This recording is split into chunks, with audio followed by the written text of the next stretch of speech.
Josh Silver, you are the Outlier's first ever in-person guest. I didn't know that. Yeah. I'm so grateful. Yeah, and you're, one of the original online guests as well. Thank you for having me. No, thanks it's for nice coming. to meet you in person. Yeah, and it's lovely for you to come here and be in the studio. What a treat. Studio. Yeah, thank you so much. It's a bit toasty. It's quite cool. Yeah, you're on a mental book tour. Yeah, I am. Yeah, it's been a strange time. It's been, really fun. It's been amazing, but yes, I'm on my way over to America and then I'm going to Sydney. And I've been in Sydney and New Zealand this year already. And I'm doing Spain and Singapore as well. And it's amazing. To be able to travel is something I've always wanted. And it's just sort of, it's been a bit of a blurry time. I bet, yeah. It feels like you've been all over the place. And the thing with the book, though, that's obviously thanks to the book, but also that it's good. I think when something's good and then suddenly the people want to hear from you. I hope so. I've been writing for a little while longer than just this book, so it's an interesting shift to feel. Yeah, as you know, I've written YA before this, and we talked about Traumaland before. We've talked about Traumaland before, and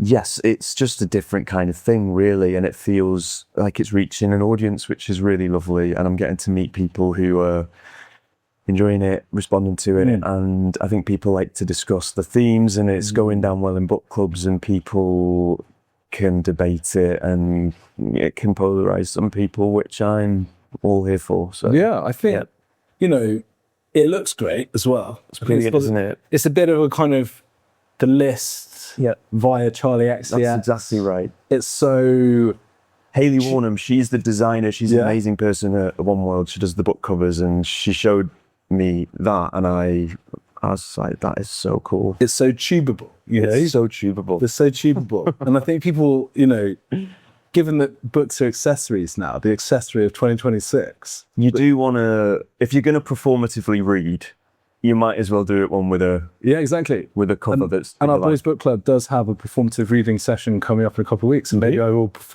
could perform Fruit Fly. Please do. I actually have just finished reading it for the second time.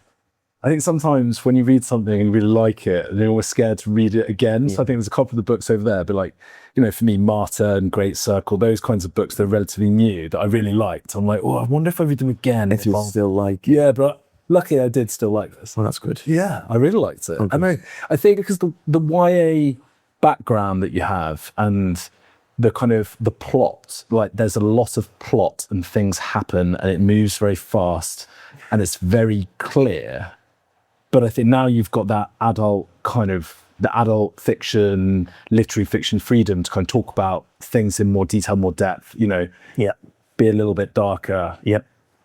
I think you've really mashed those two things together really, really well. And I think that was when we spoke last for Traumaland. That was sort of what I was hoping for you in your next book, I suppose. I think, yes, and I love plot. I think it's great, and I love getting on with it, and I think that's important. But I also love character, and I love being in the heads of someone who isn't me, and it's been really fun to do it from the point of view of people who are slightly older than my YA protagonists, but also just to be able to have the freedom to sort of explore thinking within the confines of adulthood and what that does to us and how it restricts us, and how I spend a lot of time in my own head, and have your mental health nurse background, so you spend a lot of time thinking about other people's head. Yes, and that, and I think I'm intrigued by the narrative that goes on internally versus what we're doing outside, and because that's been my whole life really, and I think to be able to do it, so I don't really think of it as a shift of demographic. It was more just the characters were older, and I really liked getting inside their minds, and it's been fun. And yes, I found it really exciting to write for adults. Yeah, I think the performance, because I was going to talk about something else, but I think now you brought it up, it's full of people performing. We're talking about how people are always performing. We are now performing. It's a thing that we're all doing. And I think the book has such an interesting sort of variety of performance from, Leo kind of performing in various misery. ways to get what he wants, Yeah. which is usually drugs or things to get drugs. Yep. And then Mallory, you know, performing what she's performing in order to get the story out of Leo. But also she's in a performance of a kind of marriage, not necessarily a power couple, but in a kind of happy home. And that's being orchestrated by Ronan, who on second weeks, he's a much kind of more opaque character in a way, but he is kind of, for whatever reason, constructing this performance. Yeah. And that really struck me the second time round, his kind of, the control that he had. So I think when you first read it, there's something unsettling about him. And by the end, you sort of, you know, you learn more about him and, you know, what he's kind of facilitating. Yeah. But actually on the second read, you're sort of looking out for it from a lot earlier. Right. Yeah. Did you notice it earlier on the second read? Yeah, I think it's more her internal dialogue, or what she says. Oh, he is so brilliant. He is so beautiful. Oh, and she's in this kind of Justification. yeah, she's in this construct that she's participating in or created in order to kind of deal with her situation, where she's like, no, I am very lucky. You know, and she's come to believe the performance. Yeah. I was an actor, so but I actually don't think that's where performance started for me. I think growing up, I don't know, I felt very conscious of how I was coming across often, and I, you know, being a young gay kid, I think this was, you know, in the 90s, I was very much aware of how people were viewing me, and I was quite good at delivering a performance that people would enjoy, I guess, as a human being. And then going on into secondary education and drama school, there is a lot of performing, not just on the stage, that happens in that environment. And I felt like you're in survival mode. You've got to try and succeed. That's what our society tells us. And performance was synonymous with success for me. And I think I'd got to a point where, you know, cut to a good few years later, and I'd realised things weren't really working out for me. And I had to sort of shatter my illusion of what success was. And in order to do that, I had to understand why I was doing the behaviours I was doing and why I was acting the way I was acting. And I just started to learn about personality development and where it comes from. And I find it the most fascinating and intriguing thing. And a lot of my character work comes from that, because we are just a set of behaviours that we've learned. And I believe that we're a set of behaviours that we've learned from childhood in order to avoid feeling pain or to avoid feeling uncomfortable. And you build it up over time, and you learn what works and how people accept you, or how you don't feel hurt, or you don't feel embarrassed, or you don't feel these negative emotions. So you hone your own performance of your personality, and that starts to stick. But actually, it's all constructed. And I'd created a version of myself for a long time that was very, very difficult to uphold. And I think I'm very interested in that sort of place of people feeling like they have to be a certain way to survive and to live. What was difficult to perpetuate about your performance? Well, if you're not being yourself and you're constantly on, it's exhausting. And I think many people that I speak to at my age now will probably understand that it gets to a point where you can't keep up trying to be a certain version of yourself. Again, like, my specific lens is coming as a gay person, and I'd felt like coming through the acting industry, and I graduated. I was actually told, you can't be gay. People can't know you're gay. This was in 2012 when I graduated, and so I learned how to assume a personality that didn't reveal that side of myself, and how I would go into auditions trying not to let people know I was gay. And that is really conflicting, obviously, when on a personal level and an internal level. And it's very damaging, because it's just squashing a load of stuff down, and actually that's what led to really unhelpful coping mechanisms, because I wasn't actually able to cope with the version of myself that I was putting on. And and that dissonance like does get you, doesn't it? yeah, it got me bad. And I was using drugs, alcohol, whatever, to try and find some way of numbing the pain of basically thinking that who I am is not acceptable and that the performance is what's acceptable. And that just drove me into the ground. And then I had to, I make it sound like it was quick, it wasn't, but I had to change everything. And yeah, getting sober was the first step, and then understanding why the behaviours I was enacting were all about pain avoidance and learning to go like into the pain. That really comes through with Leo as well. And I think reading the two conflicting narratives, you know, him and Mal, and Mal's is much more kind of fluffy and full of pooky and, you know, all these kind of interiors brands. And with these like slightly sort of, you get the odd little hint of, you know, catty asides about different maybe authors that she thinks certain things about or whatever. But with Leo, I think that numbness is there, and he's searching for a numbness, isn't he? And particularly later when something especially traumatic happens to him, and he's working very, very, very hard in order to avoid feeling anything. And you get a sense of that kind of bleakness in the prose. I think it goes really well with the kind of maybe the central question about pain, the commodification of pain, what you're allowed to do about it, which we spoke about a little bit in relation to Traumaland. But I think as well, Mallory feels very alive when she's connected to Leo, when she thinks it punctures her safe little bubble, the story construct that she has kind of around her life and the kind of dissatisfaction she feels.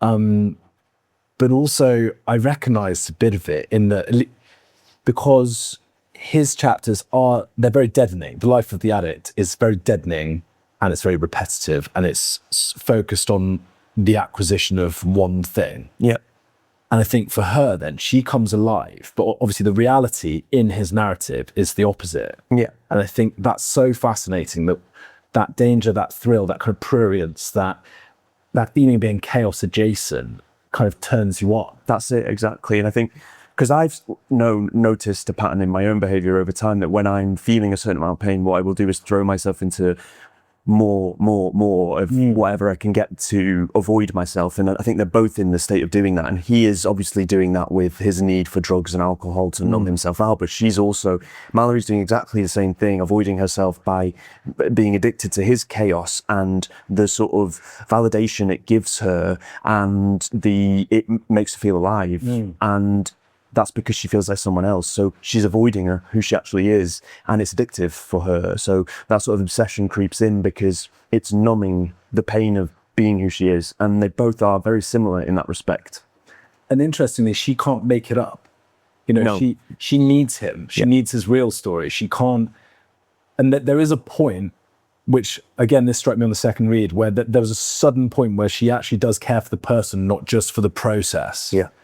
But she still needs him to finish, you know, like she proposes an ending, they don't like it. You know, she actually still can't quite take that imaginative leap to being another person in her writing, in her capacity as an author. Like she still needs to kind of leech off him. Totally. And I think she has, it's the conflict of her saying she has good intentions, and she wants to. She had a brother who she knew was gay and struggled, and she feels there's a sort of a justification to herself that she's telling his story and that she is entitled to tell it because her brother lost his life. And so I think she's trying to find a place in which she feels like the right person to tell this story. But when she goes to write on her own, she can't find the reality for the character. But I think what I loved writing was that what she's actually writing is what Leo's telling her, and what Leo's telling her a lot of the time is not the truth. So she's actually writing a version of his life that is a lie and is amplified, and he is absolutely milking it because he's manipulative and he's using his trauma and his pain to get what he needs from her, which is care, attention, and money. So the story that's being written isn't true anyway. And I found that interesting because when you talk about sort of appropriation and people's stories, I'm interested in this point where if we're part of a certain demographic, sometimes we feel we have to perform that demographic and be that demographic. And actually, are we being authentic, or are we playing a role that has been prescribed to us? And then, so if someone's going to look at that and think that's the authentic experience, is it actually the authentic experience? And I found that very interesting to write from that point. And, you know, he has a lot of fun lying to her. And, you know, I've certainly, you know, back in the day when I was, well, you know, I'm sober now, but I know what it's like to feel the need to use what you've got. And if you haven't got much, you've got your pain. And I'm interested in pain as currency. Most of my books will have that in it somewhere. Yeah. And he finds that his actually, for someone like her, is worth quite a lot. I think there's two things I wanted to pick up on that. And one is actually the performance that struck me on this second read was actually the agent as well, who really nudges her along. And it's like, this is so brilliant. But like you say, he's almost also asking for like, where's your justification? What can we play up about you and your story that will like justify this whole thing? Yeah. And, you know, the end is delicious, so I won't spoil it. But, you know, there's a sense that he's orchestrated his own fiction, which I really enjoy. I'm really glad that you talk about that bit because he, for me, is the driving force behind both of their actions, really. He is the voice of the people. He is the rest of us. What do we want to see? He's the market. Yeah, he's the market. What do we want to see? What's hot at the moment? And, you know, he feels the story needs to be more traumatic, or he feels like Leo needs to go through more awful things, which she's writing him as Liam, not Leo. But he's pushing it, so it makes her actions become more strange because she's desperate to get the validation from the market. And then at the end, yes, there is the twist of how he continues to manipulate people to get what he thinks the people want, and that can be very dangerous. I think as well, it struck me this idea of, so he's the hand of the market. There's a sort of systems, what the system incentivizes for Leo, he needs to perform certain things in order to get what he wants, shelter, money, you know, whatever, care. And I think you spoke about as well how sometimes in your work, people need to almost exaggerate or at least display very clearly their symptoms that do exist, but need to be kind of amplified in order to guarantee care in a kind of overburdened system. And there was this sort of, the system's incentive is to do the most. And even online as well, you know, it's to be the most extreme version of yourself. And you're always being pushed to perform harder, and particularly traits that relate maybe to your identity or to even an addiction problem, or, you know, something that you have, that you carry with you. Yeah. And you are kind of pulled upon in all these different ways to kind of maximize that, and often to financial benefit as well. Or to receive what you need. Yes. So, you know, I've worked in the NHS for a while. Feel like you're in mental health, feels like you're sort of working as part of a pain rating system, and you're making decisions about whose pain is valid and whose pain will receive what kind of care and how that care looks. And often the patients or the people who need to receive the support will realize that and want you to know how much pain they're in, which is, of course, very important. But it then can be quite difficult for people who aren't able to express or show, you know, what's going on for them. And yeah, performance of pain is something that I've done, and I've been on the receiving end of, and I think it is just human survival.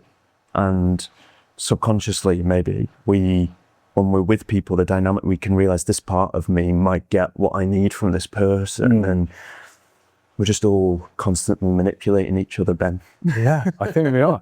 But and what the scene I really liked again on the second read particularly was the NA, the AA meeting, the support group, and actually there's this great kind of internal monologue from Mallory who makes up her own kind of addiction story and performs it. She loves it. And obviously, I love the way Leo tends to come in as an immediate kind of undercutter of what's just gone before. But equally, so is everybody else in there. They're quite well-grooved stories. And I think there's this thing, particularly relating to her marriage, but there's this story prison that people walk around in. And like you say, you develop a sort of performative attitude towards yourself in order to get things you need or the things you want. And often those stories then self-reinforce, or they become a framework from which it's very difficult to see a way out of. Yeah. And I found that aspect to the book. I really enjoyed it. I really loved it. And I think particularly Ronan with that marriage, I was a little bit like, what does he want? Like, what's he in it for? He's kind of keeping her in this sort of weird stasis. Mm-hmm. I think he's jealous, but I think as well, he's got a sort of story about his life that he wants to sort of keep on track. And in a way, her doing anything is a sort of threat to that. Yeah, and he wanted to prevent her rise. He kind of squashed that and made her feel incapable. And yeah, it's a lot about control, really, and how we control other people in order to make ourselves feel, again, less pain. And for him, he needs to do it through work and be the person who's got the, sexy title, sexy job title. And his behaviour obviously comes out in a dangerous way. But I wanted people to start the book feeling like, I have spoken to people who've read the book, who start the book and say they hate Mallory and they find her incredibly difficult to read and get on with. And I'm honestly like, good. Yeah, I don't really see it as my job to make my characters likable. I see it as my job to make people try and understand where they're coming from. I don't really mind if you don't like them, but I would like you to know why they're doing what they're doing. And then as the plot goes on, you hopefully will start to understand more about why she's doing what she's doing. I think it does feel like that. I think in the beginning there's a sort of opacity to the characters. Obviously you're kind of drip fed little bits of information. There's things, she's kind of on this discovery of this kind of sort of, to her, a sort of gay underworld that she doesn't know, and so she downloads Grindr. It's very funny, but also she ends up in this kind of absurd, actually very dangerous situation. But for Leo, that's just Tuesday night, whatever it is, you know? Yeah. It was, I think it works really well at kind of giving you enough to kind of, it is a mystery in the same way that Traumaland was a much more explicit kind of follow the white rabbit. I think with this, it's subtler, but it is there as well. There's like, you're on a kind of discovery process as a reader, like down both rabbit holes, I suppose. Yeah. Yeah, and I think, because when I started writing this, it was very much a story that I was feeling a lot of mixed emotions around. This idea of who gets to write what story, and it's a complicated and difficult topic of conversation for people to broach. But I like it because as well, I wanted to ask you, we talked about the commodification of pain and, that kind of question of appropriation with Traumaland. And I think that there clearly is some of you in there. So I don't want to overplay. I don't love doing that kind of, this is a direct line from the author to this. But I think I get a sense you're really enjoying having your cake and eating it is the wrong phrase, but I think playing with the question from all the different sides, I think you're really enjoying kind of puncturing it a little bit while sort of reveling in the space you get to sort of... There's definitely me in this book for sure. Yeah. And like, I'm not scared to say that Leo is probably one of the characters that is most similar to a version of myself that, I experienced. And I think because he's so in pain and he's so in turmoil and chaos, and he is like the peak version of a part of my experience that I found very difficult and uncomfortable.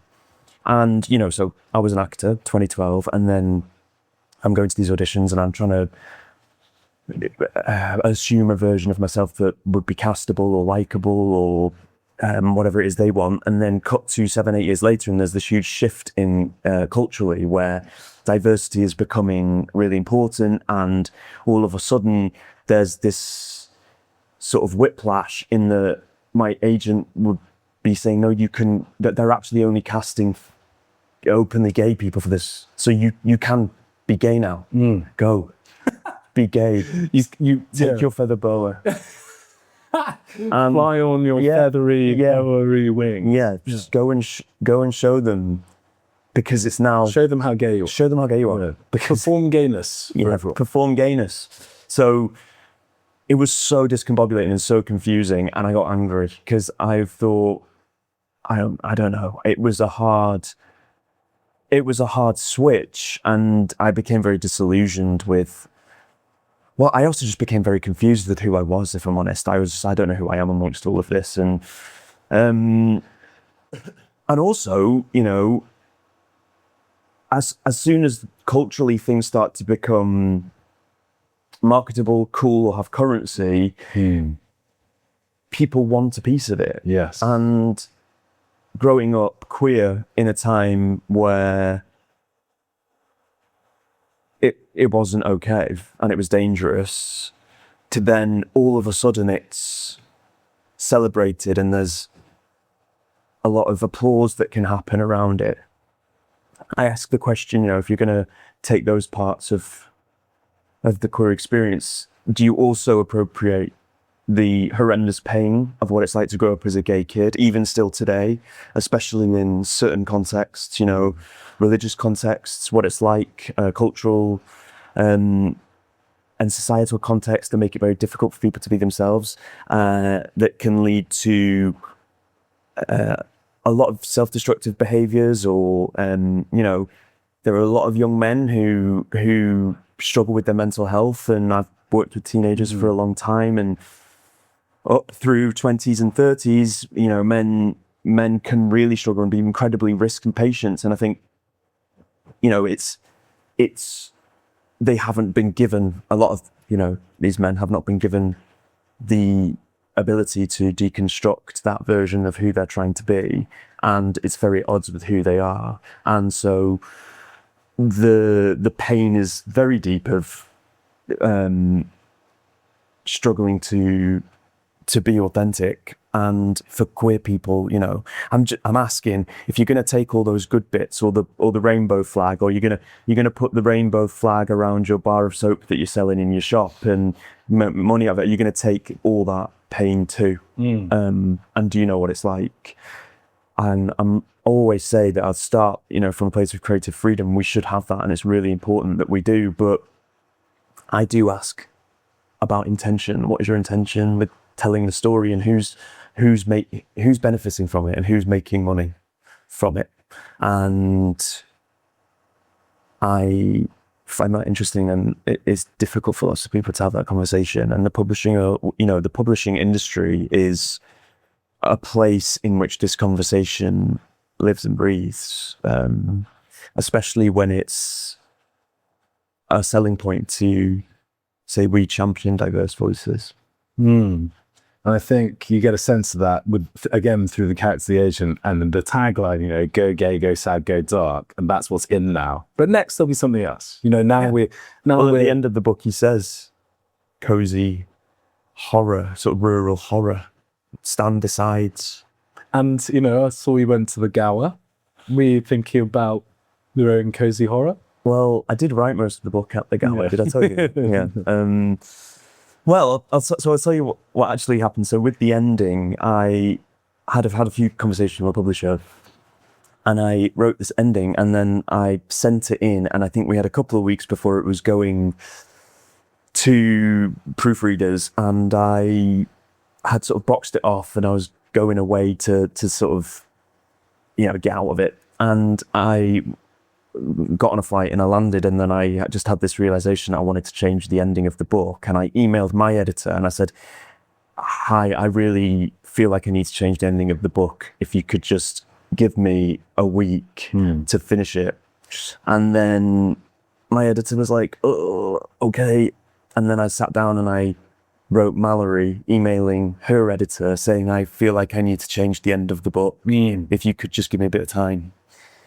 And so it was really odd that I was changing my own book, having the author changing her book. So all got quite meta. But that's what I mean. I think I like this kind of commodification thread that you pull, and you're very happy to pull it with yourself as well, which I think is cool. Yeah. And it's interesting because I think that question of complicity is also fascinating. And I'm aware that I am a gay man writing from the point of view of a straight woman who is writing from the point of view of a gay man who is performing queerness because he's in a lot of pain. I'm aware of that. I think it's okay for that to be a question and part of the why someone might find the book challenging or difficult. I've had people say to me, well, you're writing from the point of view of a woman, so aren't you doing what you are satirizing? But I think that's part of the point of it. Yeah. I think for me, I'm always like, have you done it well? And I think if you've not done it well, then good luck to you. But I think you've I done... was lucky. I also, I mean, I'm not a woman. I was working in a perinatal team at the time. So I worked with mums and babies. It was a job I absolutely loved. And the nursing team that I was with, incredible group of women. And I think there were about 200 staff members, and there were 2 men on the staff. And I learned, now here's me justifying. Yeah, well, right? I have done work with. I have done work. You've done the work. But I certainly felt like I certainly don't know the female experience, and I hope that I get to learn more and more about it, and I certainly did in that job. I learned how incredibly brave and strong and robust women have to be and are in the face of society today, and also the systems that work and that access to care and how they feel they can be open or what they feel they can divulge, fighting against a sort of stereotyped idea of a crazy hysteria, and also the way as a man going into the way a male presence can threaten or prevent people from opening up. I learned a lot about that, and in that respect I found it really interesting to write from Mallory's point of view, but I actually found that there was this connection between being queer and being female, in that you're sat on the periphery of what is at the apex of society, and therefore there is a shared understanding of how your behavior, or how you're reaching for the people to experience life with it. And I think that's why there's this sort of fag hag thing that she mentions in the book. She quite likes the idea of being a fag hag, but that's because we're coming from a similar place of feeling ostracized, and so they're sort of reaching for each other as well, if that makes sense. Yeah, I think. And I had a lot of female readers helping me out. I have this. The book is dedicated to my friend Leah, Leah Brotherhead, who is, who. I love her because she's very northern and she's very direct. So she would just ring me up and be like, "What, Josh? You wouldn't do that." We're like, be very, very. So I love sharing my work with people to read as I'm writing, and have like a select few people who very kindly read along as I write and let me know if they think people it's you've full of shit. They're friends. People you've picked out. Yeah, Are they? They're friends. Yeah, like Leah's an actress. Usually creative people who enjoy storytelling, or people who are like avid readers who enjoy narratives, and also I will pick people who won't be afraid to tell me what they think, because I think part of being an author, you have to be able to learn how to hear that someone might not like or align with what you're writing? I worked on one project and we did exactly that, where we wrote the ending and we got there, we gave it to the test readers. And I think sometimes if you really trust somebody and it's just that person's opinion, then yeah, it can be really important. But I think if one person says something, then you can sort of take it or leave it. But if a few people say the same thing, I think we ended the book on a bit of a kind of flat note. Right. And then we actually did go back and change it. You did. As a result of that. And I think for authors and for anybody really, it's that dichotomy of knowing when to stick to your guns and knowing when you actually should listen to somebody else. And I think like sport is a good environment for that, because people will tell you in uncertain terms, like if something's Not working. yeah, because it's about performance, like in terms of winning. We're winning, yeah. But This is different because Yeah, of it's course. interpretive, Yes. and you can't win with a book. no, you can't. But you can do right by the character or by Exactly. yeah. And if you're, I think that's what I will ask for is, they might say that makes me really uncomfortable, and I'll think, great, I'm keeping it. Yeah. Or if they would say, I don't think that really, why would he do that? That doesn't make sense. That's very important. Or, as someone who is a woman, and that doesn't make sense to me. Yeah. Obviously, I'm going to listen to that. But if someone tells me that they don't like what a character's doing, I'll be like, okay, that doesn't change. Yeah, it's not necessarily about, like you said earlier, about liking everybody. That whole thing seems a bit ridiculous to me. But one of the things I found really interesting and subversive was Leo's background being like fine, Yeah. And I think there was a book I read a while ago, Less, by Andrew Sean Greer. Oh yeah. And what struck me in that book, there's a line where someone says to the main character, who's an author, you only ever write sort of a gay narrative, you only ever write a gay character from a place of pain and about sort of, it has to be inherently terrible all the time.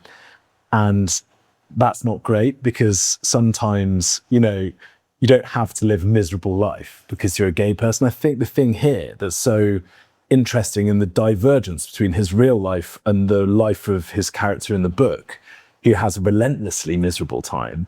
And he says, doesn't he? He says, my background was nice. My parents were nice. They tried to help me. And I think that's something that doesn't let the audience off. Because I think we want everything to have a reason. We want there to be, the origin story, the kind of the flaw, the wound. And for him, he's gay. He's obviously reckoning with those feelings, and that has its own stuff. But he's also an addict, and he's like, this hasn't come from a great sort of schism. It hasn't come from one thing. It's not easily explainable. And I think people are not always easily explainable. And I really liked that about this. I thought it was doing something quite confrontational in a way. I think often, as you said, we feel like we need to justify if someone is acting in a way that is hurting other people, that there's a reason for their pain, and that often we want it to have come from an external source so we can see them as a victim. But Leo has a huge ego, and he is incredibly manipulative, and he is the cause of a lot of his own pain. And I think it's really important because he is not doing anything to help himself. And as someone who's struggled with some of the stuff that he struggles with, one of the biggest learning curves I had when I needed to get sober was, no one's coming to save me. No one's coming to fix me. I can try and manipulate as many people as I want to give me money, care, support, whatever it is I feel like I need. But the one person who has to end the cycle is me. And until you've lost everything, it's very hard for you to realize that. And he's in this period of creating narratives to make it seem like it's someone else's fault. He's believing his own narratives because that's how he's justifying it. But actually, his parents tried really, really hard to support him.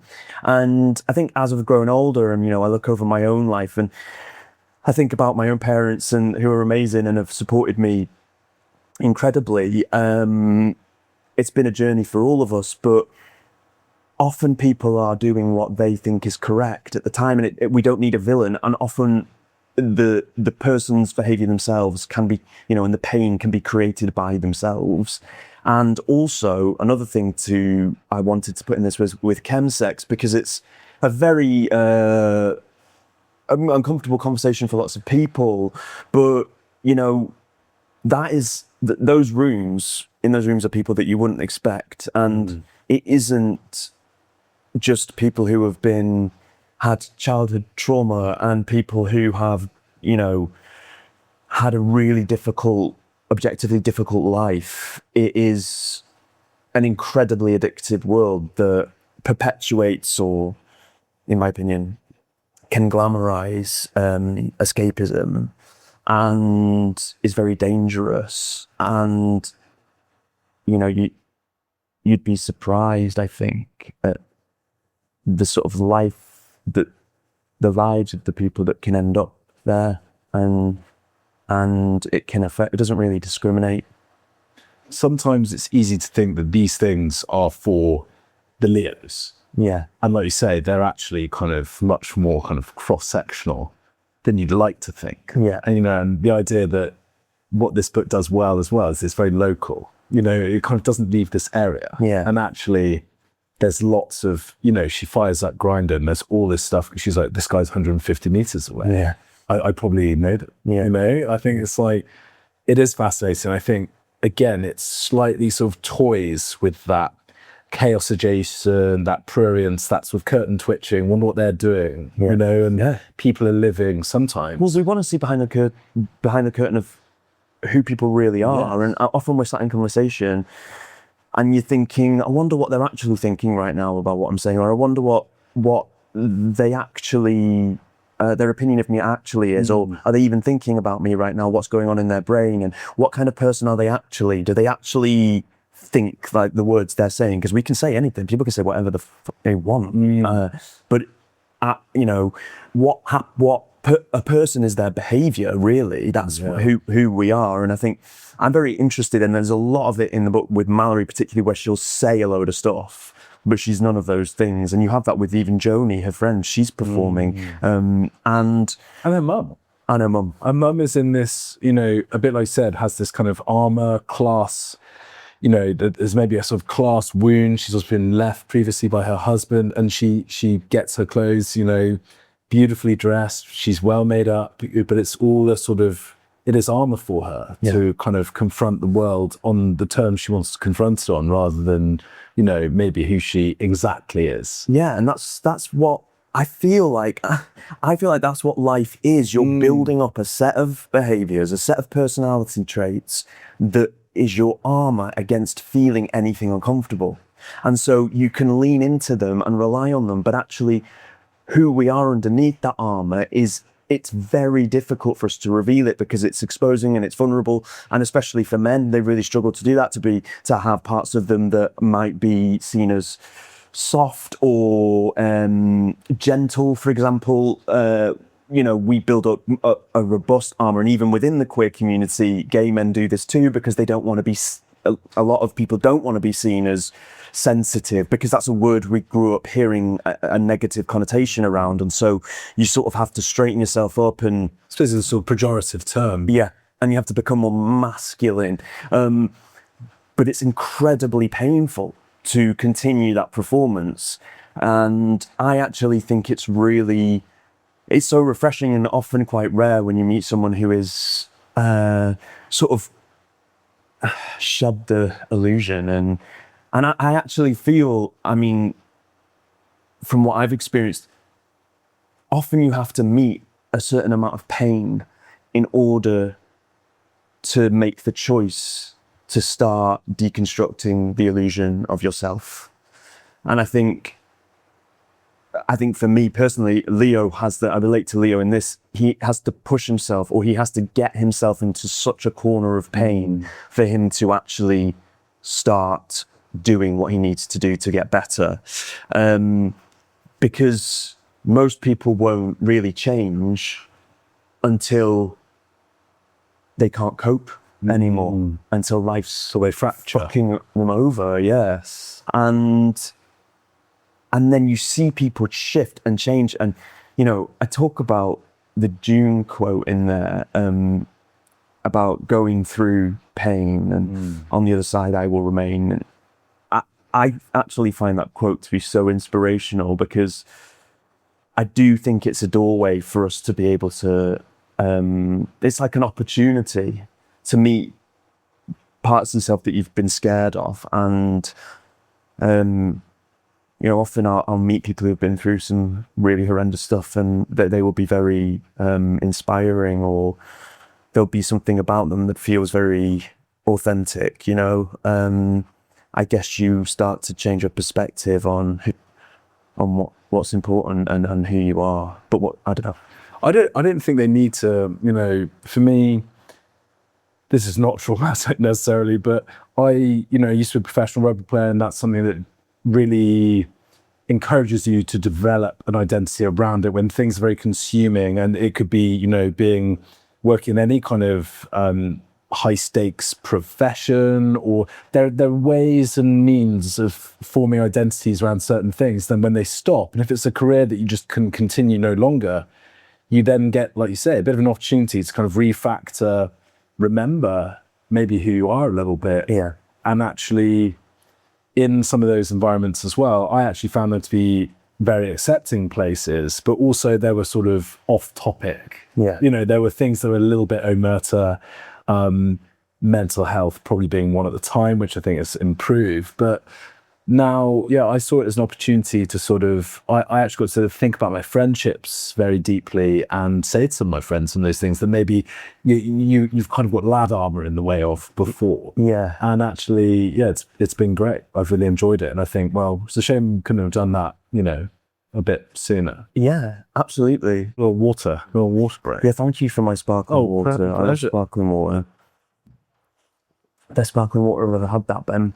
I'm really pleased to have been able to get you a ridiculously priced bottle of water. It feels like it's bougie. We're thinking about commodification of things that maybe should or shouldn't be commodified. And I thought, when you said you wanted water, I was like, I'm going to get in the most ridiculous bottle of water I can find. To show me how commodified water can be. Yeah. But it's a good one, and I appreciate it. I like it. Yeah, in fact, well, I'm glad you do. I did think about it quite carefully. Oh, thanks, man. Yeah, I don't know. So you're out of the nursing game, and now, you're going to be Josh Silver author. Well, full-time. Should we not talk about this? No, we can. Yeah. It's fine. I mean, But I was interested in... I'm happy to talk about being a working author and working as a nurse and writing at the same time, because I think, that I experienced this when as an actor, if you're doing another job, it feels like you're not as good. And that's bullshit. And I think it's really frustrating, and it doesn't devalue the quality of your work or what you're trying to say in any way. But we have this strange perception that people who are able to afford to live and only do their creative endeavor are somehow achieving They've won. more. They've won. Yeah, exactly. And the way the world works, I'm sorry, but that's just not the case. And I actually really value my work that is not being a writer, and actually it's hugely important to me, not only because it's influential to what I write, but because it gives me a separateness to the stories, and I have a very, very active and fast moving brain that it allows me to move between the two things and not overly hyper obsessed with what I'm writing. But I also think, if I was just sat in my home all day staring at the same four walls with a laptop, I'd go insane, and I would not know. It's useful for me to be in the real world. I went from being an actor where I spend the whole time thinking about myself, always self-analyze myself, to impulsively choosing to do a nursing career because I again wanted to change the way I was feeling. But it shifted me out of myself, and it shifted me into the real world. I had to be present. It was so busy, and it really suited my personality, and I love it, and I love working hard, and I love being part of it. But writing books and nursing at the same time is actually very difficult. So yes, I am great. I am actually really grateful that I've got a bit of space now.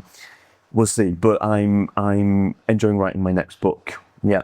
I think the two-hander of that, though, is really interesting, and also with the book. So there's Mallory and Leo have a point where they are asked by somebody in their life, why don't you try being in someone else's shoes for once? Yeah. And I think when you're an author, when you're writing these things, you are in this process of creating characters that are realistic, that are true in and of themselves, true to life, true to real people that maybe... That's what That's so ridiculous. Yeah. So they're like, these characters are true to real people, to that they are. It is an exercise in kind of identification with other people, but by the same token, the book and its world are in your head. It is a world of your own. Yeah. Very often created on your own, in a room on your own. And I think I've been thinking about this idea of unselfing a lot from Iris Murdoch, saying that actually reading and that process of identifying, or just a process where you lose yourself in consideration of other people, and nursing obviously is a process of considering other people. You have to listen, you have to be there, you have to be available. You'd hope. Yeah, you would hope. Yeah. But, and I do hope. And I think that is a really fascinating kind of two-hander for you. Yes, it is. And it is great to be able to be, it helps me feel present to be part of something. But it is an incredibly tough job, and it is incredibly stressful, and it isn't possibly what you think it is. And a lot of the nurses, I worked with incredible nurses over my time as a nurse, but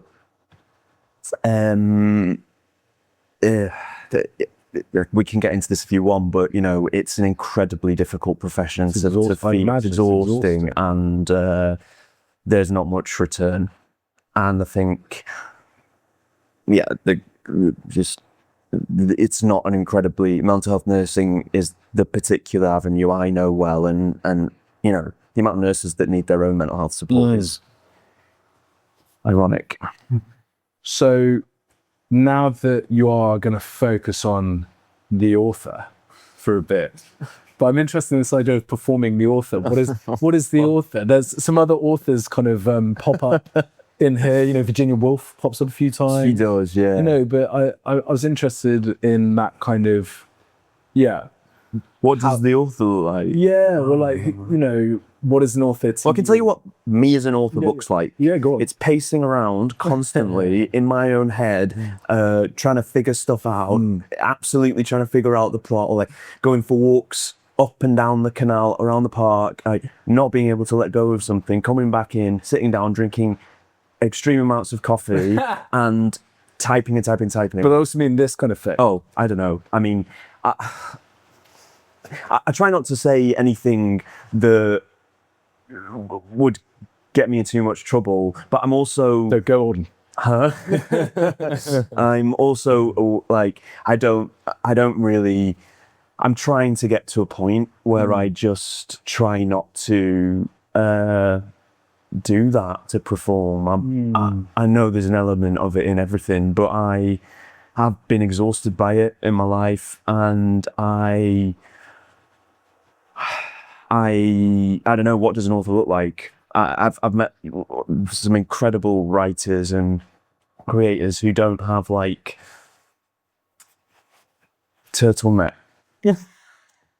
jumpers and glasses and or big woolly jumpers, and that's what you want, right? Yeah. To be sat by the coast writing my book in a big fleece. I always quite liked the kind of... I wrote my book in my car. Yeah. I did. Dictating, or did you see it in the night? Yeah. Interesting. I don't know. I did always quite like that sort of, the one who was sort of out and about and didn't give a fuck a bit. That is the sort of. What you mean, like, oh, this book just fell out of me? It was. No, that we're sort of would like run their mouth a bit. Oh, okay, like we're just we're sort of happy, uninhibited. Disinhibited. But then I think that in itself is a sort of performance. Yes, yeah, it all is. Yeah, I'm sure it all is. We just have to sit here like this. Yeah.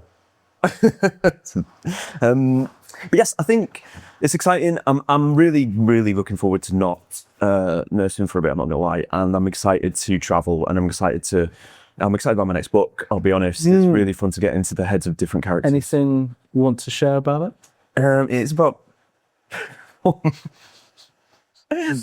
It touches on some other stuff that has got me angry in the past, and you said previously when we spoke, you write from anger. I can do, yeah. It does. It does make me speed up when I'm writing, and also if I feel like I'm losing the plot, quite literally, it will focus me back to what I'm trying to say, and it will bring the plot back together if I just remember what I'm pissed off about, and just help me process it. But this is going to be more in talking about nursing and mental health. Yes, it's going to be more in that vein. Yeah, brilliant. I mean, I actually wanted to ask you that.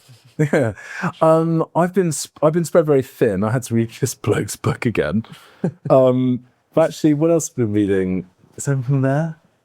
Yeah, I want to reread this, The Leopard by Lampedusa, and I'm finally reading. I always forget the name of this book. That's actually embarrassing. I'm reading The Name of the Rose by Umberto Eco. Oh yeah, Which I'm actually. I don't know it. No, I've never read him, and I picked it up quite randomly, and it turns out it's enormous. So I got it on my Kindle, so I didn't really appreciate what I was getting into. It's quite ecclesiastical, but it's a bit of a murder mystery set in this monastery, and all this weird stuff's going on. All these monks are dying, and it turns out in a very specific way. I'm about halfway through, and I've learned a lot about the church. But actually, I've really enjoyed it, and it's interesting because it's written sort of after the fact from The Apprentice. It's a bit Holmes Watson, but it's very dense. Got you. It's very, very thick. Got you. But I am actually enjoying that a lot. And then the other one I'm reading, it's actually over there, and I never remember the name of it. Yeah, Hotel du Lac, which won the Booker Prize ages and ages ago. And that's quite like chill. It's like A chill book. Yeah, it's like this. Is it more a vibe book? Yeah, maybe a little bit, but it's an author. She's on holiday. She's gone to write a book, and she's sort of in this hotel. It's mostly it's out of season. It's mostly women who are there in various kind of combinations. You know, there's mother-daughter, there's someone on their own, there's someone with their dog. And it's kind of this, it's very observational, it's very funny, and I can't quite tell where it's going at the moment. So I'm enjoying that. Was there anything you read for this that was particularly like instructive? For this? Yeah. Well, Yellowface was incredibly instructive, and then I was on a panel with... That must have been very cool. It was wild, and for many reasons. One was I can't believe that, you read someone's book that inspires you, and then you get to sit and chat with them. But also the host asked me what a power bottom was in front of a sea of middle-aged, middle-class people and Rebecca Kwong. So I told him. Yeah, nice. Well, I mean, if you're asked. Yeah, you might as well give the right answer. But it was amazing to meet her, and actually she's very inspirational as an author, but also the way she tackled the topic of appropriation, I found really cool that she did that. But there's definitely a shared DNA, I think, and particularly in the way that that idea of complicity, that idea of, how everybody's compromised in some respect. I think that's what I liked about Yellowface, actually. It wasn't afraid to kind of say what it thought. I saw her speak live in London once, and she's kind of annoying, isn't she? She's clearly like a genius, and also, beautiful and funny and really personable and gets a lot done. And you just sort of think, no, too much. And she's incredibly down to earth. Yeah, what's even worse? Normal. Like, She should be do you want to go for a walk to the, down, very normal. And I love that. Oh. Yeah. Yeah, maybe we'll be friends one day. I'd love that. Did you get a number? No, we are friends, actually. I say that. We're not. I'm like, Mom, I'm friends with Rebecca Kwong. That's this famous author. Yeah. She's hugely inspirational. And then actually I like reading a lot of nonfiction. So Gabor Mate is hugely influential. Young Pueblo, some of his stuff, I really was like learning about my own shit, and reading his book was incredibly helpful. And then just through nursing and working with psychology and different forms and models of psychological viewing, I like learning and reading non-fiction when I'm writing. I don't really love reading fiction when I'm writing. It can pull me away a bit. So Yeah. I'm a little bit, I like to read both. I like to read them in tandem. I find them kind of a respite from the other. I get energy, from each. Yeah. And I like the kind of, the procedural sort of way in which you can read nonfiction. It's very like, you can do a chapter at a time or however it's broken down. Whereas I think when a novel really grabs you, it grabs you. Yeah. And you kind of run with it. But Yeah. nonfiction can kind of keep you marching forward or feeling like you're marching forward, like in your reading, which I really like. And been thinking and reading a lot about of essays. I was thinking a lot recently about J.G. Ballard. We're going to read The Drowned World for Boys Book Club, and I love Ballard. I've got this book of essays of his down there, and so I read a couple of the Martin Amis essays. He wrote a few essays, an obituary of Ballard, before he died himself, obviously, and Woolf, actually. I mean, a long time, and I've never read any of her fiction, but I did have a bit of an essay, Virginia Woolf kind of essay binge online, which I really enjoyed. Right. But yeah, I think the essay, not necessarily the Substack essay, but the essay, I do like a lot. George Orwell liked an essay. Yeah, he was brilliant. Yeah, he was. I liked him. I think is it Burmese Days, or is it where they're taking the guy to the gallows? Is that, or to the firing squad? Yeah. Is that Burmese Days, or is it something else? Can't remember. I just remember books versus cigarettes, because I used to wonder myself. They're kind of the two fairly prominent things in my life that I have left. And where are you looking forward to going? You're going to go away. Where am I looking forward to going? Don't be too specific. We don't want people following you. Yes. I'm looking forward to seeing my brother get married in Sydney. Does he live out there? He lives there with his partner, and I'm really excited to go and see. So I'm doing book stuff, but it's coinciding with my brother's wedding, which will be amazing. Business and pleasure.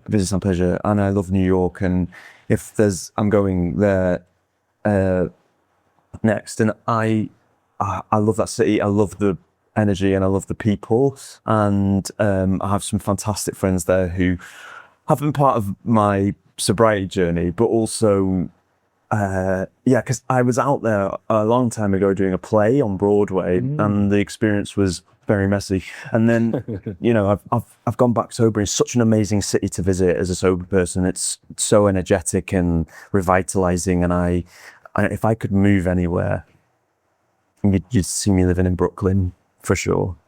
Fingers crossed. There we go. That's the dream. That's it. That's the next stop. Well, I'm glad you liked your water. I loved it.